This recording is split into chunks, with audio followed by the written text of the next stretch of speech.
હર હર મહાદેવ, હરિઓમ, જય માતાજી। અત્યારે વાગ્યા છે સવારના 7 અને આપણે હમણાં 7:30 બસ છે અહીંથી ભાખરવડથી સીધી જુનાગઢ। એમાં આપણે જવાનું છે ઘરે, રોકાવાનું નથી। આપણે દેવાંશને રૂહીને બધા ઘરે છે એટલે આપણે કંઈ રોકાવાનું હોય નહીં ને, રોકાવાનું તો આમેય નથી। હજી વેકેશન કરવા કઈ આવશું એ ખબર નથી, પણ દેવાંશી રૂહી આવી જાય વેકેશન કરવા। ને મારા મમ્મી બનાવે છે ભાખરી, અને ભાખરી મારે ભાખરડાવું તઈ જ હું ખાઉં। ભાખરી તો ઘરે હોય બહાર હોય જ બનાવે, પણ મને મારા ખુદની હાથની ભાખરી નથી ભાવતી, મારા મમ્મીના હાથની જ ભાખરી ભાવે। જો મમ્મી ગરમ ગરમ ભાખરી અને દૂધનો વાટકો અત્યારમાં આપણો તૈયાર કરી દીધો ને એ ભાખરી મને ભાવે, ભાખરવડની જ, એ મારા મમ્મીના હાથની। હું ભાખરી અહીંયા આવું ત્યારે જ મારે ખાવાની હોય। જો આપણે ભાખરી ચડે છે અને અમે બીજી બધી મૂકી દે, જેમ ઉઠે ને એમ જ ભાખરી બનાવવાની। મારી મમ્મીને એકવાર સવારમાં ભાખરી બનાવી દેવાની, પછી કંઈ રસોઈ કંઈ ન બનાવે ને તો હાલે, પછી આખો દિવસ અમે બધા સંભાળી લઈએ, સવારમાં ભાખરી ખવડાવી દેવાની। અને ભાખરી આપણે બની થઈ ગઈ એકદમ તૈયાર, ને મારા મમ્મીની ભાખરી સેજ ખારી હોય અને હું ખાઉં ખારું એટલે મને ખાસ તો ભાવે, એટલે ઘી બાજુ મૂકી દેવાનું। અહીંયા અમારે સિસ્ટમ જ છે, હવન રીતે ચોપડી લેવાની, જેને ચોપડવી હોય ને એવી। હવે આપણે નાસ્તો કરી લઈએ એટલે બપોર લગન કાંઈ ભૂખ લાગશે જ નહીં। ઘરે પૂગી પહોંચી ગયા કંડોળા, અને દેવાંશી પપ્પાને તો હું કાલે એક જ દિવસ ગઈ છે, 2 કલાક થયા કંડોળા ઉભા છે મારી વાત જોઈને। 2 મહિના થયા નથી ગઈ, કાલે જ ગઈશું હજી। મારે એને સાથીદારની ખાસ જરૂર હોય, મરચું પેકિંગ કરું રાન તેમ કામ હોય ને, એકલા થાય ને એટલે એક કરતા 2 ભલા આવી જાય, એટલે કામ બંધ ન રહે બધી। એટલે એને કામ પાછું હોય તો જ ઉકલે, એમ પછવાડો હોય તો જ, એકલા કામ કરી એકલા તો એક બળીકું ન ભરું।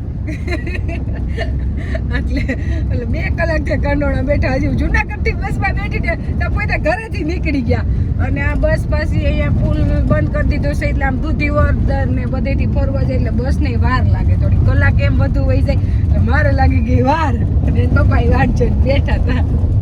મારે કપાસનું બિયારણ લેવાનું હતું, આપણે સ્પાઈડર 11 ઓર આપણે વાવ્યું હતું, બહુ સારું થયું, અને એ કાઢીને પાછા ચણાય સારા થઈ ગયા, એટલે આપણે 22 મણ કપાસ થયો અને 21 મણ ચણા થયા, એટલે 2 ઉત્પાદન લીધા, એટલે 2 ઉત્પાદન સારા જાય। અને આ બિયારણ હે ને નબળી જમીનમાં એ રીતનું થાય, સારી જમીનમાં એ રીતનું થાય। આપણે 22 મણનો ઉતારો આવ્યો, આપણા ભાઈ હાર્દિકભાઈ ને 35 મણનો ઉતારો આવ્યો, એટલે જેવી જમીન ને એટલે જેવી જમીન અને જેવું વાતાવરણ હોય ને એ માંથી નક્કી કરે કેવું થવું એમ। જો સારું વાતાવરણ સારી જમીન હોય તો 35 મણે થઈ જાય, અને અત્યારે 20 મણે થાય ને 22 મણે થાય, એટલે વાયવા જેવું ખરું એમ।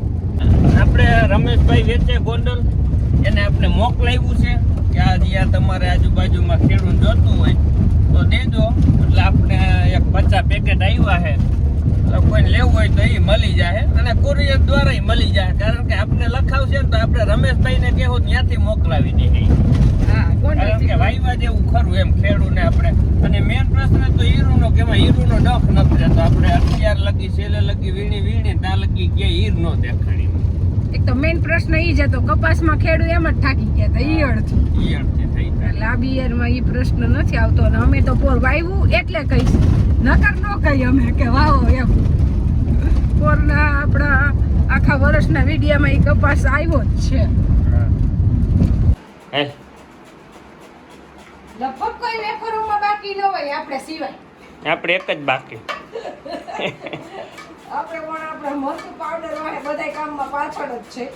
જો અત્યારે ઘવે અત્યારે ભરે છે, એવું થઈ ગયું પણ ભરવા બાકી રહી ગયા હતા, ખેતી બાકી હતી, ઘઉં ભરવાનું બાકી, વેફર પાડવાનું બાકી, બારગામ બધે જવાનું બાકી। ઈ તો ભેગે તાયા જ રાખશે, એટલે આજે આપણે ભાખરવડથી આવ્યા બપોરે, પછી આરામ કર્યો, અને પછી યાદ આવ્યું કે આપણે અત્યારે વાગ્યા છે 4:30 અને 5 વાગ્યાના આપણે બેસી ગયા, અત્યારે જેટલી વેફર થઈ જાય પછી પાછા સાંજે નવરા થઈને વેફર બનાવશું, વેફર બનાવવાનું ચાલુ કરી દીધું। પણ દેવાંશી રૂહી છે ને એટલે વાર નહીં લાગે, મૂકવામાં એટલે વાર નહીં લાગે, સવારે ઉઠી મૂકવા લાગશે।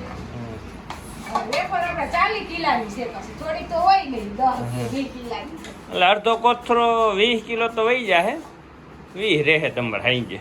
હા પછી એમાં 10 કિલોનું તો ખમણ કરશું અને 30 કિલોની વેફર કરશું. તો હવે વેફર બહુ જાજી નથી. ખમણમાં તો કઈ વાર ન લાગે હુકવતા, અને વેફરમાં જ વાર લાગે.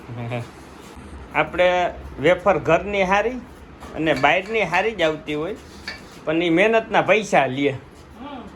કારણ કે એને કેવી મહેનત થાય. તો અત્યારે આ સાઈલ ઉખાડવી, આવી રીતના વેફર પાડવી, વેફર ઘરે નો પાડે તો બહાર પડે આવે તો એને કે કિલો પૈસા લેતા હોય. પછી એને બાફીને મૂકવી, તો ઈ તો મહેનતના લે તો ખરી. એ તો ખરા ને. તો આપણે જ મહેનત ન કરી, આપણે હાથે જ બનાવી. એટલે તૈયાર વેફર હાવ પેકેટ આવે ને ઈ તો ખવાય નહીં, પરબારી તળેલી આવે. એના કરતા આ વેફર બને ખવાય. છોકરાઓને એ વેફર બને ત્યાં ઓછી ખાવે, પણ આપણે બધાને એ જ આદત હોય, ઈ જ પડીકું લઈ લેવાનું. હા આપણે વાત તો એ બાને 11 પણ આમ આ બધાને ખાવા જોઈએ. એમ ભૂખ લાગે ને ત્યારે તરવાની. પોરની હજી થોડીક છે, પોરે આપણે એટલી જ કેવી 40 કિલા બટેકાની, થોડી થોડી આપણે હાલે નહીં. છોકરાઓ નાના નાના ખાવા વાળા જાજા હોય ને હજી તો ઉપરથી ડોલું આવી લેવા જ આવી જોઈએ, અને પાણીમાં જ નાખતી જવી પડે, નકર બટેકા કાળા થઈ જાય. સવારે પછી ચાલ્યા પાણીથી ધોઈ ને સૂકવી નાખે.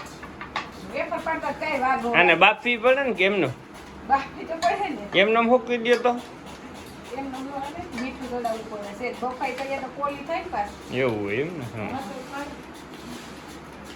નકર એમને બટેકા રે કાચા મૂકવે. વેફર એને તો કહેવાય.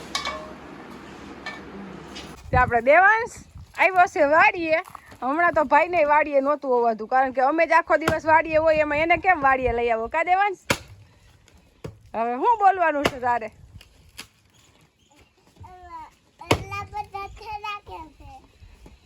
હા, એટલે ભાઈ એમ કહે છે કે તું બારગામ ગઈ હતી, ગાડીમાં હજી આપણે ઠેલા પડ્યા છે.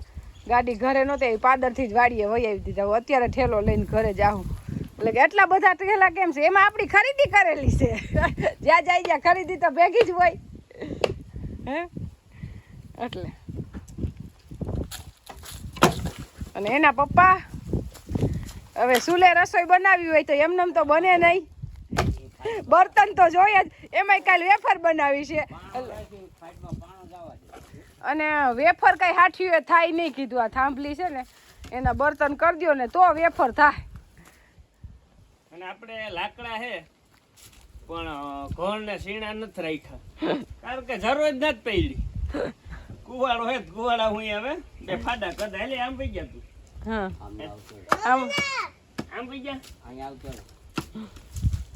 હા, એટલે બર્તન બે કરી દે ને તો વેફર કાલે એમાં બફાઈ જાય. ને વેફર હાઠ્યું ન બફાય, બે ભારી હાઠ્યું હોય તો વેફર ન થાય જલ્દી. એમ રોટલી તો થઈ જાય હજી. અને ગેસની બોટલની આપણે સગવડ કરી લીધી છે. રાજકોટથી 2-3 દિવસમાં આપણે બોટલ આવી જાય, કારણ કે બીજો કોઈ ઓપ્શન નથી. ગેસ વગર હાવ હાલે નહીં. લાઇટ વહી જાય તો ચા કરવાનો પ્રશ્ન થઈ. ચા ચૂલે જલ્દી બનાવતા આળસ આવે. એમ થાય ક્યાં ચૂલો હળગાવવો, ચા પાકતા થાય ખાલી 5 મિનિટ. ગેસ હોય ને તો ફટાફટ થઈ જાય. હમણાં થઈ જાય ને. બર્તન પેલા આખા વરસના બર્તન ફાડતા. જો આ કી એમ કરો.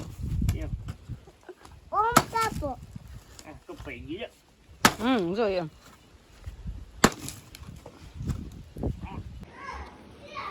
આપણા બને છે દેશી ચૂલા ઉપર ખાટિયા ઢોકળા.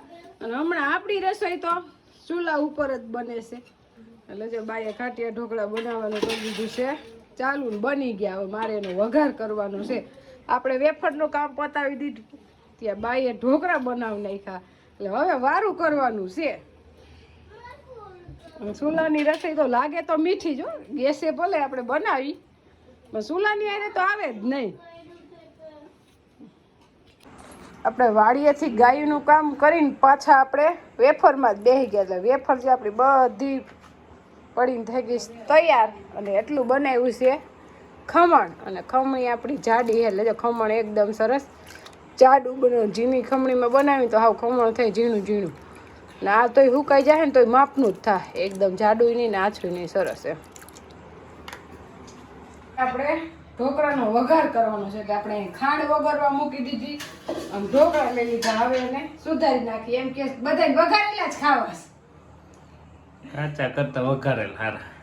આમ તો ચડેલા જ છે પણ વઘાર મારવાનું. કાચા ખવાય હા એટલે રૂહીબેન ને મોઢું આવી ગયું છે કે મોરા ઢોકળા ખાવા છે. એટલે બાએ એના હાટું મોરું ઢોકળું બનાવ્યું છે. આમ તો આપણે સગડી અત્યારે ઉપયોગ કરી છે ઈ મોરી જ છે એટલે બહુ તીખું તો કઈ થતું જ નથી.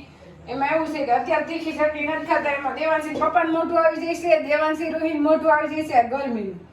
તેમાં પાછું બહુ તીખું ખાય તો મોઢું મટે જ નહીં. એટલે તીખી હમણાં બંધ જ રાખી છે. હવે તો ઘરે વકરવું થઈ ગયું એટલે મોઢા અનુસાર સગડી ખાય તો હાલે એમ. હા મોરી તીખી બે. હા એટલે એ ઉપાધિ ગઈ. નકર તો એક જ વકરમાં ઈ જ ખાવાની આખું વરસ.